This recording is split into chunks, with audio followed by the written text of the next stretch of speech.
Hello friends, DG फ्लेमर cinema में आप लोगों का स्वागत है। आप लोग ने अजय देवगन की दृश्यम मूवी तो देखी ही होगी। अगर नहीं देखी है तो आज मैं आप लोगों को दृश्यम 1 और दृश्यम 2 दोनों को एक्सप्लेन करूंगा। लेकिन एक्सप्लेन करने से पहले आप लोगों को पता होना चाहिए कि ये दोनों के दोनों मूवी मलयालम फिल्म की रीमेक है और उस फिल्म के डायरेक्टर थे और राइटर थे जीतू जोसेफ। और उस फिल्म की स्टार कास्ट थी मोहन लाल, जिनका फिल्म में नाम था जॉर्ज कुट्टी, और उनकी वाइफ का रोल किया था मीना ने, जिनका फिल्म में नाम था रानी। जैसे बॉलीवुड की दृश्यम में दो बेटियां रहती है, वैसे ही मलयालम मूवी में भी दो बेटियां रहती है। आगे कहानी में उनके बारे में मैं आपको बताऊंगा, लेकिन ये सब बताने से पहले मैं आपको बता दूं कि दृश्यम 1 के डायरेक्टर थे निशिकांत कामत, जो कि अचानक से 17 अगस्त 2020 कोरोना के समय उनका मृत्यु हो गया। और उसी फिल्म के प्रोड्यूसर थे अभिषेक पाठक, जिन्होंने दृश्यम 2 को डायरेक्ट किया है और आने वाले सारे के सारे पार्ट भी वही डायरेक्ट करने वाले हैं। दोस्तों, आप लोगों को बता दूं, दृश्यम 2 मलयालम मूवी से बहुत ही अलग तरीके से डायरेक्ट किया है अभिषेक पाठक ने, और लोगों के दिलों में बेस्ट सस्पेंस थ्रिलर वाली मूवी की जगह बना ली है। और दोस्तों, अब तक थिएटर में ये फिल्म चल रही है। 200 प्लस करोड़ से भी ज़्यादा कमाई करके बॉक्स ऑफिस पर रिकॉर्ड बना लिया है। अब ज़्यादा देर ना करते हुए दृश्यम 1 और दृश्यम 2 का एक्सप्लेन शुरू करते हैं। फिल्म की शुरुआत में हमें एक गोवा का छोटे से गांव दिखाया जाता है जिसका नाम है पोंडोलिम। और वहां पर पुलिस स्टेशन में एक नया अफसर आता है और विजय सालगांवकर एक ऑर्फन था, यानी कि अनाथ। कहानी फ्लैशबैक में जाती है जहां पर विजय का टीवी केबल कनेक्शन वाला काम था और उसके साथ एक लड़का काम करता है। विजय को फिल्में देखने का शौक था। हालांकि विजय 4th क्लास में फेल था, फिर भी वो बहुत समझदार था। उसकी दो बेटी और पत्नी थी। उसकी पत्नी का नाम नंदनी है और बड़ी बेटी का नाम अंजू है, जिसको उसने अडॉप्ट किया है। और छोटी बेटी का नाम है अनु। अंजू 12th क्लास में पढ़ती है और अनु 6th क्लास में। एक दिन अंजू कहती है कि उन्हें स्कूल के नेचर कैंप में जाना है और विजय अंजू को भेज देता है। पर वहाँ पर समीर देशमुख नाम का एक लड़का था जिसने अंजू को नहाते हुए वीडियो बना लिया था। और एक दिन वो अंजू को आके ब्लैकमेल करता है कि अगर अंजू उससे अकेले नहीं मिलेगी तो वो ये वीडियो सोशल मीडिया पे डाल देगा। वो अंजू को उसी के घर के पीछे वाले छोटे घर में बुलाता है, पर अंजू के साथ उसकी मम्मी भी आती है। अंजू, अंजू की मम्मी और सैम, ये लोग लड़ते हैं जिसमें सैम मारा जाता है। हालांकि जो अंजू रहती है वो सैम के मोबाइल पर मारना चाहती थी, पर गलती से सैम के सिर पर लग जाता है। और अंजू और अंजू की मम्मी दोनों मिलकर सैम की बॉडी को उनके घर के सामने वाले गार्डन में दफना देते हैं। फिर जब विजय वापस घर पर आता है, तब जो नंदनी रहती है वो उसे बताती है कि आईजी के बेटे को हमने मार दिया है और उस आईजी का नाम है मीरा देशमुख। अब मीरा देशमुख अपने बेटे को ढूंढना शुरू करती है। सबसे पहले विजय अपने परिवार को सिखाता है कि पुलिस से क्या और कैसे बात करना है। सबसे पहले वो सैम की कार, जिससे वो अंजू से मिलने आया था, उस येलो कार को वो एक पॉन्ड में डुबा देता है। पर उस येलो कार में जाते हुए उसे सब इंस्पेक्टर लक्ष्मीकांत गायतोंडे देख लेता है और सीधा इंस्पेक्टर को बता देता है। पर इंस्पेक्टर उसकी बात का विश्वास नहीं करता, क्योंकि गायतोंडे और विजय की बिल्कुल नहीं बनती। वो कई बार गायतोंडे को रिश्वतखोर कहता है और साथ में गायतोंडे जिन भी इनोसेंट पीपल को जेल में डालता है, जो विजय है वो उन लोग को बेल दिलवाता है, जिसके कारण गायतोंडे विजय को पसंद नहीं करता। विजय अब सैम के फ़ोन का सिम चेंज करके पुराना सिम को बाहर स्टेट में जाने वाले ट्रक में डाल देता है और अपने पूरे फैमिली के साथ पणजी जाता है, जहाँ पर वो एक आश्रम में सत्संग सुनता है, फिल्म देखता है और रेस्टोरेंट में पाव भाजी खाता है और वापस घर आ जाता है। अब आईजी मीरा गायतोंडे की बात सुनकर विजय और उसकी फैमिली को इंटरोगेशन के लिए बुलाती है, जहां पर वो चारों बताते हैं कि वो 2 और 3 अक्टूबर को पणजी गए थे सत्संग सुनने, और फिर उन्होंने फिल्म देखी और रेस्टोरेंट में पाव भाजी खाया। विजय उन्हें उन तारीखों के बिल और पेपर्स दिखाता है। मीरा फिल्म थिएटर के मालिक, रेस्टोरेंट के मालिक, विजय के फ्रेंड्स और उसके साथ काम करने वाला लड़का, इन सब को इंटरोगेशन के लिए बुलाती है। वहां पर ये सब के सब वही कहते हैं जो विजय ने कहा था। फिर मीरा उनसे पूछती है कि ये सब तुम्हें कैसे मालूम। तो थिएटर और रेस्टोरेंट के मालिक कहते हैं कि जब अगली बार जो विजय है वो उनके पास आया था तब उसी ने उन लोगों को बताया था। ये सुनकर मीरा को सब समझ में आ जाता है। सबसे पहले विजय 2 और 3 तारीख को घर पर ही था, पर वो 4 और 5 तारीख को पणजी गया। सबसे पहले वो सत्संग गया, जहाँ पर वो सिर्फ आश्रम में रुका। और दोस्तों, जब तक वो लोग आश्रम में रुके थे तब तक विजय ने आश्रम की डीवीडी ले ली थी ताकि वो घर पर जाकर पूरे के पूरे सत्संग को सुन सके। फिर आश्रम से वो थिएटर गए, जहाँ पर उन्होंने प्रोजेक्टर रूम में पूरी की पूरी फिल्म देखी और प्रोजेक्टर रूम में जो ऑपरेटर रहता है उनसे उन्होंने दोस्ती कर दी। और फिर वो लोग रेस्टोरेंट गए। रेस्टोरेंट में उन्होंने पाव भाजी खाई और साथ में रेस्टोरेंट के मालिक से दोस्ती कर ली। अब कुछ दिनों बाद वो फिर से पणजी आते हैं और बस कंडक्टर से मिलते हैं और उसे बताते हैं कि वो 4 और 5 तारीख को नहीं बल्कि 2 और 3 तारीख को पणजी आए थे। जिसके बाद ये सब वो थिएटर के ओनर और रेस्टोरेंट के ओनर। और दोस्तों, जब वो रेस्टोरेंट के मालिक से मिलता है तब वो रेस्टोरेंट के मालिक को अपने बातों में डाल के रजिस्टर से अपने नाम को 2 और 3 तारीख में अपना नाम लिख देता है ताकि पुलिस को शक ना हो। और फिर वो थिएटर के ऑपरेटर और रेस्टोरेंट के मालिक को ये बताता है कि वो 4 और 5 नहीं बल्कि 2 और 3 तारीख को पणजी आया था। अब मीरा उन्हें इंटरोगेशन में बुलाकर उन्हें मारना शुरू करती है।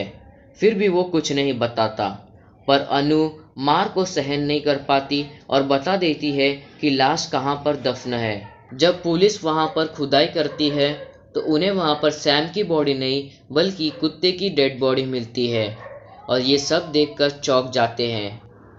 और जैसे ही गांव वालों को ये बात पता चलती है कि विजय के फैमिली को पुलिस ने बहुत मारा है तो वो गाय तोंडे को भी बहुत मारते हैं। अब क्लाइमेक्स में हमें दिखाया जाता है कि जिस पुलिस स्टेशन में वो नया अफसर आया था उस पुलिस स्टेशन का जब कंस्ट्रक्शन होता है तभी विजय सैम की बॉडी को पुलिस स्टेशन के नीचे दफना देता है और फिल्म यहीं पर ख़त्म हो जाती है। खतरनाक लगी ना दोस्तों आपको दृश्यम पार्ट 1?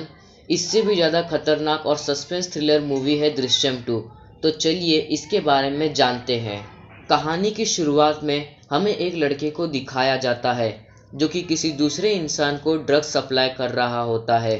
ड्रग्स सप्लाई करने के बाद वो कहता है कि मुझे पैसे दे दो और ये काम मैं फिर कभी नहीं करूँगा क्योंकि मेरी वाइफ मुझ पे गुस्सा करती है। मगर वो दूसरा इंसान उसे पैसे नहीं देता है और हाथापाई में दूसरा इंसान मारा जाता है। ये सब पुलिस देख लेती है और वो लड़का भाग के अपने बीवी के पास आता है और उसके छोटा बेटे को अलविदा कहता है। पुलिस उसे पकड़ लेती है और उसे 7 साल की जेल हो जाती है। उस लड़के का नाम डेविड था। इस कहानी का मेन कैरेक्टर है दोस्तों ये, क्योंकि दोस्तों जब वो पुलिस से बचकर भाग रहा था तब उसने विजय को सैम की बॉडी को पुलिस स्टेशन में दफनाते हुए देख लिया था और वो अकेला आई विटनेस था। अब कहानी 7 साल बाद आगे जाती है। अब विजय केबल ऑपरेटर से थिएटर का मालिक बन गया है। उसका परिवार अब खुशी से जीता है, मगर अंजू को एक बीमारी है। जब भी वो पुलिस वालों को देखती है तब उसे मिर्गी का दौरा पड़ने लगता है। और साथ में विजय ने अपनी कुछ ज़मीन दूसरे हस्बैंड वाइफ को बेच दी है, जिसमें वाइफ का नाम है जेनी और हस्बैंड का नाम है शिव। जेनी और शिव दोनों झगड़ते रहते हैं क्योंकि शिव हमेशा ड्रिंक कर कर आता है और वो जेनी को मारता है और उससे पैसे मांगता है। विजय कहता है कि तुम शिव की पुलिस में कंप्लेन करो और जेनी भी ऐसा ही करती है। विजय को फिल्म बनाना था जिसके कारण उसने जाने माने राइटर और डायरेक्टर मुराद अली से दोस्ती की थी। उसकी फिल्म पूरी तैयार थी मगर दोनों को ही क्लाइमैक्स पसंद नहीं आ रहा था और इसके कारण अब तक वो फिल्म तैयार नहीं हुई थी। और साथ में कोई विजय से पहले ये मूवी ना बना ले इसलिए विजय ने एक किताब भी छपवाई थी। यहाँ तक कि उसने अपनी मूवी के लिए एक एक्टर को भी अपना दोस्त बनाया था जो कि एक्टर नहीं बल्कि एक वॉचमैन था, पर उस वॉचमैन को फिल्म में काम करना था जिसके कारण रोज विजय उसको दारू पिलाता है। विजय ने एक कब्रिस्तान में काम करने वाले को भी अपना दोस्त बनाया था और ये उसने कब्रिस्तान वाले से क्यों दोस्ती की थी, ये तो आपको मूवी के आगे ही पता चलेगा। अब स्टोरी में एंट्री होती है नया आईजी तरुण एलावत की, जो कि गायतोंडे को बुलाकर केस को रीओपन कर देता है और साथ में मीरा और महेश लंदन से वापस आ जाते हैं। अब गांव में पूरा का पूरा ये बात फैल जाता है कि केस रीओपन हो गया है और अब विजय जेल चला जाएगा। अब इन्वेस्टिगेशन फिर से शुरू हो जाती है। पुलिस ये पता कर लेती है कि विजय ने लाश को 2 से 3 बजे तक के बीच में 40 किलोमीटर के अंदर दफन किया होगा। आईजी तरुण एलावत विजय के घर आता है, जहां पर वो देखता है कि विजय घर पर नहीं है। लेकिन दोस्तों, आईजी तरुण एलावत सिर्फ ये देखने आया था कि अगर इनके परिवार ने मर्डर किया है तो उनके चेहरे पर डर तो रहेगा ही। और जब वो विजय के घर से निकलता है तब उसे वो डर दिख जाता है उनके आंखों में और तरुण समझ जाता है कि इन लोगों ने मर्डर किया है। अब पुलिस गांव में ये बात फैला देते हैं कि जिसने भी विजय को रात को कहीं कुछ भी दफनाते हुए देखा था उस दिन, तो अगर वो हमें आके बता देगा तो हम उसे 5 लाख का इनाम देंगे। अब दोस्तों, डेविड भी 7 साल के बाद छूट चुका था। डेविड जब अपने घर वापस आता है तो उसकी घर की कंडीशन बहुत बुरी रहती है, जिसके कारण उसको कुछ पैसों की ज़रूरत रहती है और वो काम करने के लिए जो मार्टिन का कैफ़े था वहाँ पर आता है और उससे पूछता है कि क्या मुझे कहीं पर काम मिल सकता है क्या। तब मार्टिन उसे बताता है कि विजय है, उससे तुम काम मांग सकते हो, शायद वो तुम्हें काम दे दे। और जब डेविड विजय को देखता है तब उसे फ्लैशबैक याद आता है कि उसने विजय को पुलिस स्टेशन में कुछ दफनाते हुए देखा था। अब जब वो एक दिन फिर से कैफ़े आता है तब वो 3 लोगों को कुछ बात करते हुए देखता है विजय के बारे में, और वो 3 लोग बताते हैं कि 2 और 3 अक्टूबर की रात को जिसने भी विजय को कुछ दफनाते हुए देखा है और वो आके पुलिस को बताएंगे तो पुलिस उन्हें 5 लाख का इनाम देगी। ये सुनते ही डेविड जो है वो एकदम चौंक जाता है और वो सीधा ही पुलिस स्टेशन चले जाता है अपना बयान देने के लिए। और तभी दोस्तों, हमें इंटरवल में एक झटका लगता है, क्योंकि विजय ने जिस जमीन जेनी और शिव को बेची थी वो दोनों हस्बैंड वाइफ दोस्तों नहीं थे। वो लोग असल में एक शैडो पुलिस थे जो कि आईजी तरुण एलावत के ही साथ काम कर रहे थे। उन्होंने विजय के घर में कहीं जगह पर माइक्रोफोन लगा दिए थे और उनकी बात को गहराई से सुनते थे। मगर विजय बहुत समझदार था, वो अपने घर में कभी भी उस चीज़ के बारे में बात करता ही नहीं था, जिसके कारण आज तक उन्हें कोई सबूत मिला ही नहीं। अब जब डेविड पुलिस स्टेशन में आता है तब वो वहाँ के इंस्पेक्टर को बताता है कि वो सिर्फ आईजी से और मीरा से ही बात करेगा, जिसके कारण आईजी और मीरा देशमुख दोनों आ जाते हैं। सबसे पहले वो कहता है कि अगर आपको जानना है कि लाश किधर है तो मुझे आपको 25 लाख देने पड़ेंगे। पहले गायतोंडे उसको मारने वाला रहता है, पर मीरा उसे रोक देती है और कहती है कि अगर तुम्हारा ये बात झूठ निकला तो हम तुम्हें जेल में भी डाल सकते हैं। और डेविड मान जाता है। फिर जब उसे 25 लाख मिल जाते हैं तो डेविड उन्हें बताता है कि लाश और कहीं नहीं बल्कि जहां पर आप बैठे हैं उसी पुलिस स्टेशन के नीचे विजय ने दफनाई है। ये बात सुनते ही पूरे के पूरे पुलिस स्टेशन में अफरा तफरी मच जाती है। आईजी तरुण एलावत पूरे के पूरे हैरान हो जाते हैं, उन्हें मालूम ही नहीं था कि विजय ऐसा भी कुछ कर सकता है।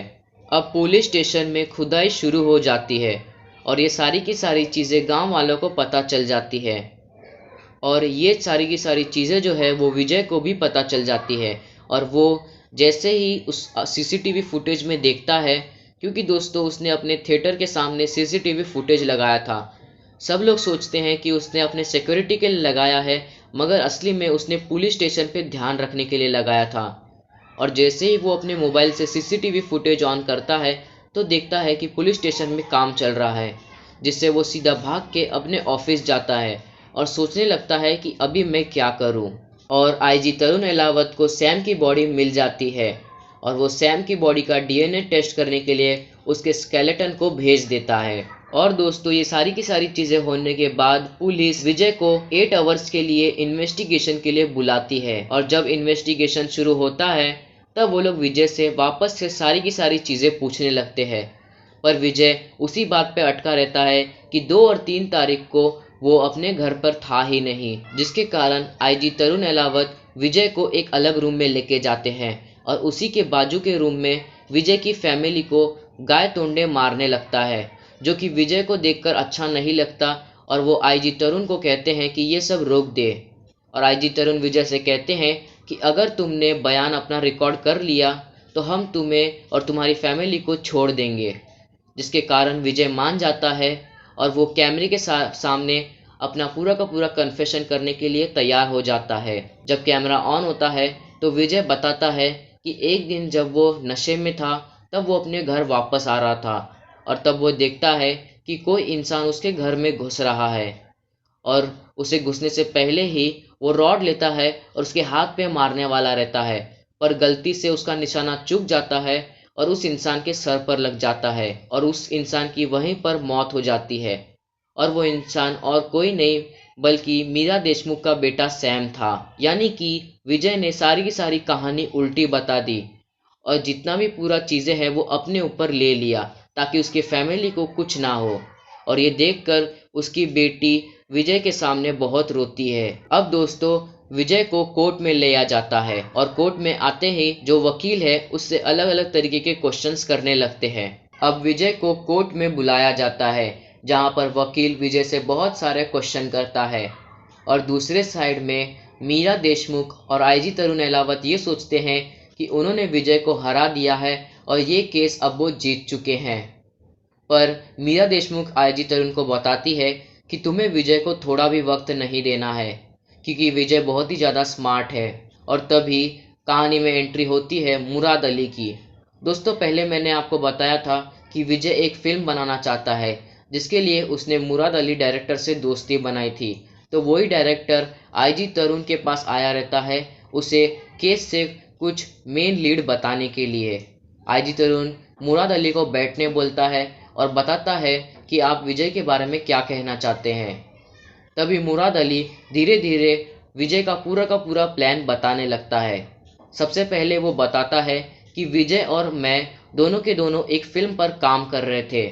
उस फिल्म की स्टोरी ऐसी थी कि एक लड़का था और उसका दोस्त था।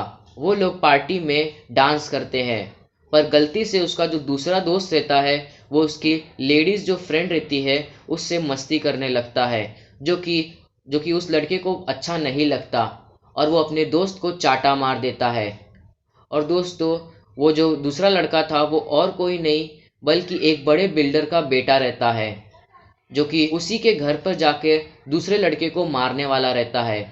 पर तभी गलती से उसका हाथ दूसरे लड़के पे पड़ जाता है जिसके कारण वो लड़का वहीं पर मर जाता है। जब उस दूसरे लड़के के पापा आते हैं तब वो देखते हैं कि उसके बेटे ने मर्डर कर दिया है एक लड़के का, और वो लड़का जो है वो एक बड़े बिल्डर का बेटा रहता है। अब उसके पापा को लगता है कि मेरा बेटा जेल चले जाएगा, पर वो अपने बेटे को जेल नहीं भेजना चाहता रहता है। इसके कारण वो ये सोचता है कि मैं इस लड़के की बॉडी उस जो बिल्डर अपना नया बिल्डिंग कंस्ट्रक्ट कर रहा है उसी बिल्डिंग के नीचे दबा दूंगा। और वो करता भी ऐसा ही है। वो दूसरे लड़के की बॉडी लेता है और उसी के पप्पा का जो नई बिल्डिंग कंस्ट्रक्ट हो रही रहती है उसी के नीचे उसको दफना देता है। दोस्तों आपको ये स्टोरी कहीं ना कहीं सिमिलर लग रही रहेगी क्योंकि दोस्तों विजय ने ये स्टोरी जानबूझकर लिखी रहती है और फिर डायरेक्टर बताते हैं कि इसका कोई कॉपीराइट ना बना ले, इसके लिए विजय ने पहले से ही एक बुक पब्लिश की थी जिसका नाम था दृश्यम। अब अचानक से गाय तोंडे आईजी तरुण को कॉल करता है जहां पर वो उसको बताता है कि कोर्ट में पूरी की पूरी बाजी पलट चुकी है। विजय की जो वकील है उसने कोर्ट में इस बुक को पब्लिश किया और उसको बताया कि जो पुलिस वाले हैं उन्होंने सारी की सारी ये कहानी इस बुक से ली है जिसका नाम है दृश्यम, और इसी बुक के कहानी को उन्होंने विजय की कहानी से मैच किया ताकि विजय जेल चला जाए। और उन्होंने बताया कि विजय जो है वो इनोसेंट है और ये पुलिस वाले लोगों की पूरी चाल है। ये सोचकर आईजी तरुण पूरा का पूरा हिल जाता है और सोचता है कि विजय हमसे कितना आगे है। और तभी डायरेक्टर उन्हें बताता है कि एक दिन विजय मेरे पास आया था और उसने बताया कि मेरे पास एक क्लाइमैक्स है जो कि मुझे तो अच्छा नहीं लगा, पर मुझे अभी लगता है कि यही क्लाइमैक्स रियल लाइफ में होने वाला है। तभी आईजी तरुण और मीरा उस डायरेक्टर को पूछते हैं कि क्लाइमैक्स क्या था, तभी गायतोंडे का फिर से कॉल आता है और गायतोंडे बताता है कि जिस स्केलेटन का हमने डीएनए टेस्ट के लिए भेजा था वो डीएनए मीरा और महेश के डीएनए से मैच नहीं करता है, यानी कि वो सैम की बॉडी नहीं है। अब ये सुनते ही वहां पर पूरे का पूरा पुलिस हिल जाते हैं। यहाँ तक कि जो जज रहते हैं वो भी कहते हैं कि पुलिस वालों ने हमारा टाइम वेस्ट किया है। तभी आईजी तरुण पूछते हैं कि वो क्लाइमेक्स क्या था। दोस्तों, मैंने आपको बताया था कि विजय ने एक वॉचमैन से दोस्ती की थी और वो वॉचमैन जो है वो फॉरेंसिक लैब का ही वॉचमैन था जहां पर सैम के बॉडी का डीएनए टेस्ट होने वाला था। और ये विजय जो है वो जानबूझकर उस वॉचमैन से दोस्ती करता है क्योंकि विजय ने जब सैम की बॉडी को पुलिस स्टेशन के नीचे दफनाया था तब उसको मालूम था कि कभी ना कभी पुलिस को बॉडी तो मिल ही जाएगी, जिसके कारण उसने पहले ही सोच लिया था कि जब पुलिस को बॉडी मिल जाएगी तो आगे वो क्या करेगा। और साथ ही में दोस्तों, विजय को एक स्केलेटन चाहिए रहता है जो कि सैम के ही साइज का हो, सैम के ही वेट का हो और साथ में वो इंडियन हो। और ये सब देखने के लिए विजय एक दिन एक कब्रिस्तान के जो काम करने वाला रहता है उससे दोस्ती करता है ताकि टाइम आने पर वो उससे स्केलेटन ले सके। विजय उस कब्रिस्तान वाले को मदद करता है क्योंकि उस कब्रिस्तान वाले का जो फैमिली कंडीशन रहता है वो बहुत ही ज़्यादा बेकार रहता है। विजय उसे पैसा देता है और भरोसा दिलाता है कि विजय उसका अच्छा दोस्त है। और जैसे ही अब पुलिस लोगों को सैम की बॉडी मिल गई थी तो अभी विजय अपना मास्टरमाइंड खेलता है। विजय सबसे पहले उसके पास जाता है और कब्रिस्तान वाले के पास बोलता है कि मुझे वो बॉडी दे दीजिए जो मैंने आपको कहा था। और उसका स्केलेटन लेते ही विजय सीधा उस वॉचमैन के पास जाता है। सबसे पहले वो वॉचमैन को दारू पिलाता है। खुद कम पीता है दोस्तों, पर जो वॉचमैन रहता है उसको हद से ज़्यादा पिला देता है, जिसके कारण वो वॉचमैन वहीं पर सो जाता है। और फिर तभी विजय उस वॉचमैन से चाबी लेकर जो स्केलेटन है उसकी अदला बदली कर देता है और जो रियल सैम का स्केलेटन है उसे वो जला देता है। और इसी के कारण दोस्तों कोर्ट में जो है वो डीएनए टेस्ट फेल हो चुका था। अब ये सब सुन के आईजी तरुण और मीरा देशमुख पूरी की पूरी तरीके से हिल जाते हैं। और अगले ही सीन में दोस्तों हमें पता चलता है कि विजय ने जो सैम की बॉडी है यानी कि सैम का स्केलेटन, उसका अस्थियां उसके पप्पा महेश को दे दी है क्योंकि जो उसके पप्पा महेश है वो विजय से काफ़ी बार मिलते थे और कहते थे कि मैं उसका पप्पा हूँ और मैं जानता हूँ कि मुझ पर क्या बीतरी है, प्लीज़ मुझे सैम की कम से कम स्केलेटन दे दो ताकि मैं उसकी अस्थियां कहीं नदी में बहा दूँ। पर विजय मानता नहीं है।